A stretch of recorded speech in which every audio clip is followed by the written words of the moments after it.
بسم اللہ الرحمن الرحیم۔ الصلاۃ والسلام علیک یا رسول اللہ وعلی آلک و اصحابک یا حبیب اللہ۔ الصلاۃ والسلام علیک یا نبی اللہ وعلی آلک و اصحابک یا نور اللہ۔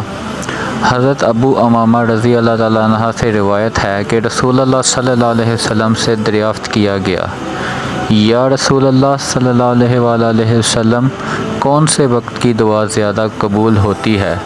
ارشاد فرمایا، رات کے آخری حصہ میں اور فرض نمازوں کے بعد۔ جو دعا قبول کرو گے وہ اللہ پاک قبول کرے گا۔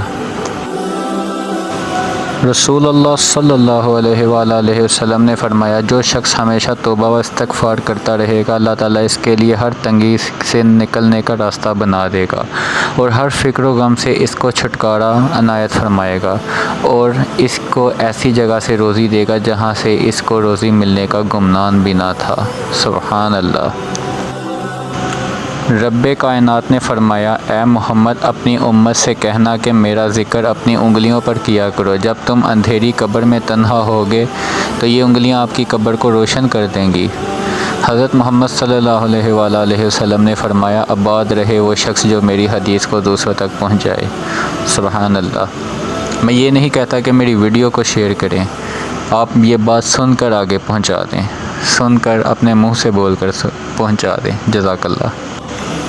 ایک دفعہ کا ذکر ہے، حضور پاک صلی اللہ علیہ وآلہ وسلم محفل میں بیٹھے تھے۔ آپ صلی اللہ علیہ وسلم نے فرمایا کہ جب آپ کی والدین کی موت ہو جائے تو ان کو جب دفنایا جائے تو ان کو دفن کر کے ان کے قبر کے قریب بیٹھ کر اللہ پاک کا ذکر اتنی دیر تک کرو جتنی دیر میں اونٹ ذبح کر کے تقسیم کیا جاتا ہے، کیونکہ جب دفن کیا جاتا ہے تو میت اس طرح پریشان ہوتی ہے جس طرح ایک آدمی سمندر کی لہروں میں ڈوب کے مر رہا ہے۔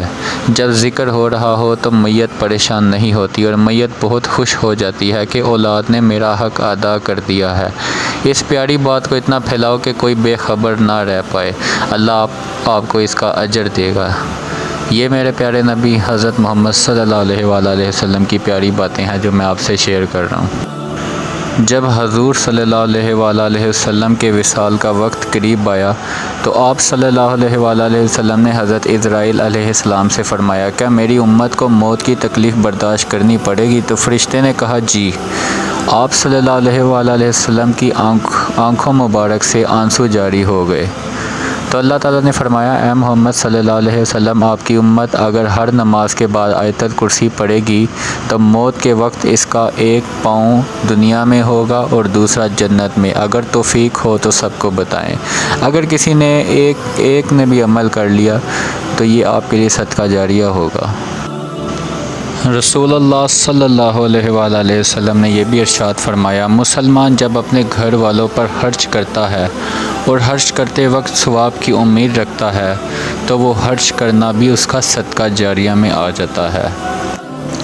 حضرت محمد صلی اللہ علیہ وآلہ وسلم نے یہ بھی ارشاد فرمایا، یاد رکھو اللہ کی مدد نصرت صبر کے ساتھ ہی ہوتی ہے، اور بے شک ہر تکلیف و مصیبت کے بعد کشادگی ہے، اور بلا شبہ ہر تنگی و مشکل کے بعد آسانی ہی آسانی ہو جاتی ہے۔ تو لہٰذا مشکل میں پریشان نہ ہوں، اور اگر تو زیادہ مشکل تکلیف پہنچے تو صبر کریں۔ صبر کا آپ کو اس صلہ ضرور ملے گا اور کامیابی ہی کامیابی۔